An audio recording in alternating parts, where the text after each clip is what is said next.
यार ऐसे मजाक नहीं कर रहा बस दिस इज आवर सेंटर तो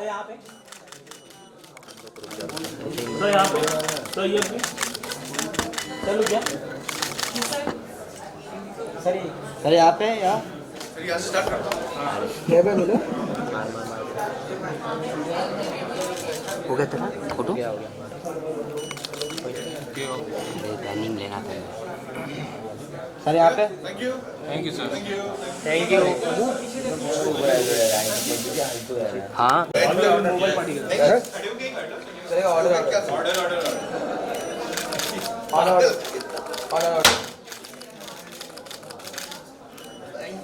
थैंक यू यहाँ से स्टार्ट हाँ बराबर तो ना तो यहाँ पे मेरा भी ये साइड लेफ्ट साइड लेफ्ट में अरे थोड़ा रुकाएगी सर अभी यहाँ पर thank you sir thank you sir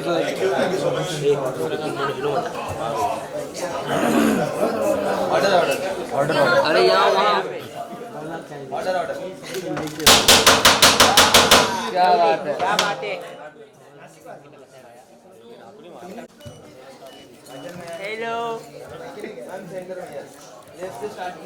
छोरे से नीचे बैठ थोड़ा नीचे तो बैठा अभी घुस जाओ फोन आ रहा है फोन आ रहा है यूट्यूब भी चला दे रहा है मैम सेंटर सेंटर काजल मैम यहाँ पर मैम समोर समोर काजल मैम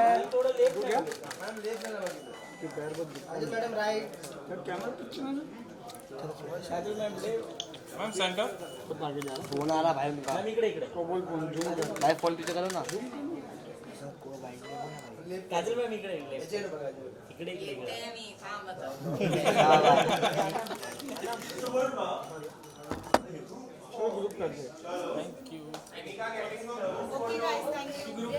मैम मैम मैम थांबा एक मिनिट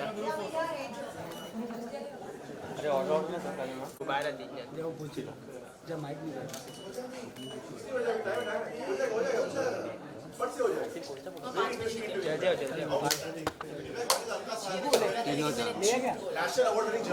जरूर से पीछे सरक बोला बेट मत पीछे सरक मत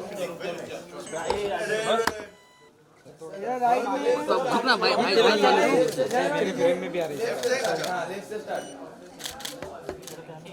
सेंटर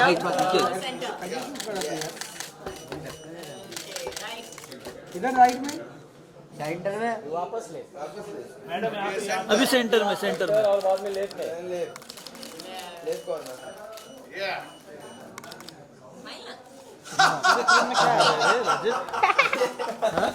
तेरे फ्रेम में क्या है थैंक यू अभी सिर्फ 5 minute video right sir and then 5 minute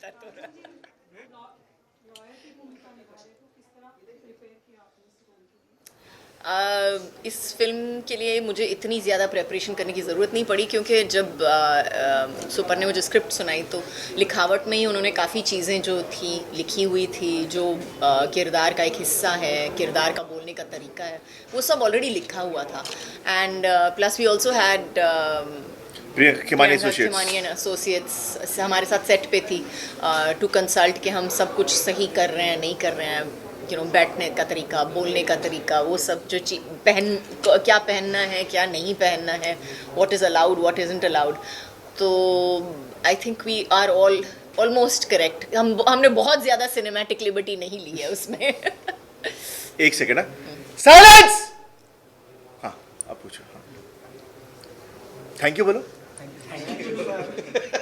Kajal ma'am आपसे जानना चाहेंगे ट्रेलर में जिसे हमने देखा काफ़ी सटल तरह का किरदार आपका है एक फैमिली में एक मदर भी है आप और एक लॉयर भी थप्पड़ के बाद आप बोल सकते हो कि सटल कैरेक्टर है वो बहुत बड़ी बात है आप अगर देख सकते हैं तो आपके पति है सामने और आप लॉयर भी है तो उन्हें जिस तरह से बड़ा अलग और डिफरेंट है इतना आसान नहीं है तो वो मुझे बताइए किस तरह प्रिपरेशन रहा आपका ये सवाल आई थिंक नयनिका का जो किरदार है, नयनिका सेनगुप्ता, उसका नाम नयनिका सेनगुप्ता है और उसके पति का नाम राजीव सेनगुप्ता है और दोनों का नयनिका का जो ग्राफ है, जो पहले एपिसोड में दिखाते हैं कि कहाँ पे पहुँची है, मतलब उसके पास कुछ नहीं होता है उस वक्त और वो बहुत ही पब्लिक फिगर भी है। तो मतलब लिटरली एक डायलॉग है सीरीज़ में जहाँ पे बोलती है, मैं रास्ते पे चलती हूँ तो लोग मेरे ऊपर हंसते हैं। और एक्चुअली देखा जाए तो उसका ग्राफ बहुत ही अच्छा है क्योंकि वो एक बहुत ही वल्नरेबल वीक स्टेट से कहाँ तक पहुंचती है, उसकी पर्सनल जर्नी दिखाई गई है और उसका जो एक आर्क है from the first episode to the last episode बहुत ही अच्छा है और बहुत ही तगड़ा है। तो जब आप देखेंगे तब आपको समझ में आएगा। मैं ज़्यादा कुछ नहीं लगा सकती उसके बारे में। भरोसा करना बड़ा मुश्किल होता है और एक लॉन्ग टर्म तक जब कोई भरोसा टूटता है तो और भी ज़्यादा मुश्किल होता है। जी बिल्कुल। तो बड़ा डिफरेंट तरह का रोल आपका भी नजर आ सर, क्या कहेंगे आप? हाँ, मतलब इसके पहले जितने भी हस्बैंड्स मैंने किए हैं उससे एब्सोल्युटली अलग है। बिल्कुल, आप महापति हो इसमें।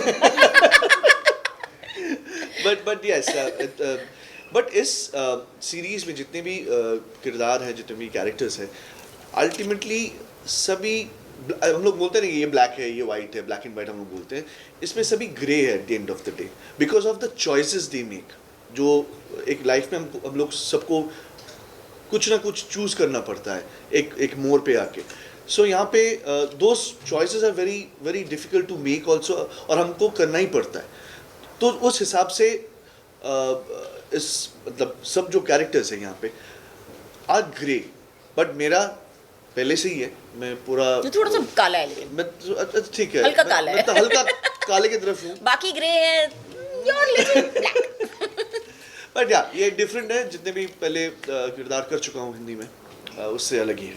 सुप्रान, आपके पास ये शो किस तरह से आया, या तो थीम लाइन आइडिया किस तरह से डेवलप हुई? सो बानीजे ने मुझे अप्रोच किया, उनके पास राइट्स थे इस शो के और उन जाना चाहते थे कि would I be interested in adapting it. तो मुझे खुली छूट मिली इस शो को अडैप्ट करने के लिए और जब हम काजोल के पास गए, जो हमारी पहली चॉइस थी, उन्होंने सुनकर हाँ बोला एंड वहाँ से शुरुआत हुई and it's been a dream to always work with her and finally we found something that interested her as well. Last question. Sopan sir, जो फॉरेन शो का कोई एडेप्टेशन होता है जी, तो आपको क्या लगता है क्या चैलेंजेस है? बिकॉज हमारी audience it's quite different for the foreign audience and that kind of content. So इस शो के एडेप्टेशन में 2-3 चीज़ें जो बहुत ही मतलब अलग हैं। एक तो सारे केसेस अलग हैं और हमारी जूरी सिस्टम नहीं है जैसे अमेरिका में होता है। यहाँ तो मतलब केस अलग फाइल करते हैं। तो एक तो एज अ प्रोफेशनल लॉयर जो भी नयनिका करती है शो के अंदर वो कम्प्लीटली फ्रेश है। दूसरा, एक भारतीय नारी as compared to a American woman would react differently. Society पूरी तरह से अलग है। So society अलग है, राइट? तो उसके रिएक्शंस एकदम अलग होंगे to a husband, to a children, to a job professional, and society के रिएक्शन उसके प्रति एकदम अलग होंगे। सोसाइटी यहाँ एक औरत को जज करेगी अगर उसके पति ने अफेयर किया तो, ये नहीं पूछेगी पति ने क्या किया, right? So everything change from that. And also हम सीरीज बना रहे हैं 8 एपिसोड की। वो उनका पहला टीवी शो था बिकॉज वो पूरा सीजन 23 एपिसोड का था। तो उसको क्रंच करने में कहानी बहुत डेंस होती है, बहुत रिच होती है, आपके बाकी कैरेक्टर आर्क्स अलग लिखे जाते हैं। सो इसके अडेप्टेशन में हर शो अडेप्ट नहीं हो सकता, हर कहानी इंडिया में नहीं लाई जा सकती। बट ये शो एक ऐसा था जहाँ मतलब उसकी सोल हम ले सके और उसको फिर अपनी कहानी बना सके।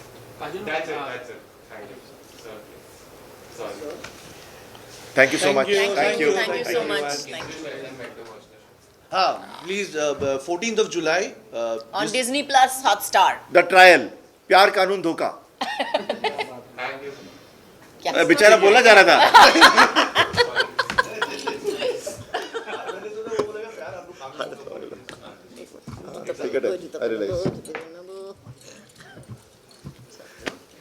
पहन लिया मैंने जूते।